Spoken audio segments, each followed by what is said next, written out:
Alors je vais dire que tout le monde se souvient de l'affiche de l'UDC pour les campagnes communales de Sierre où on voyait une grande bombe prête à exploser avec écrit dessus bande dessinée.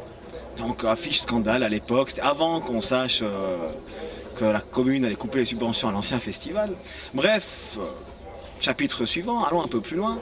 Pour cette édition, dans la maison d'Anti-Antiquité, on préparait une exposition, l'exposition Mix et Remix. Et en nettoyant la maison, en passant un coup de balai, en ouvrant les armoires, on découvre une grosse caisse en bois, très ancienne, avec un liquide jaunâtre qui s'en échappait. On se demande ce que c'était, on regarde dans la caisse, des bâtonnets plus ou moins longs. On n'ose pas trop y toucher, ça a l'air d'être chimique.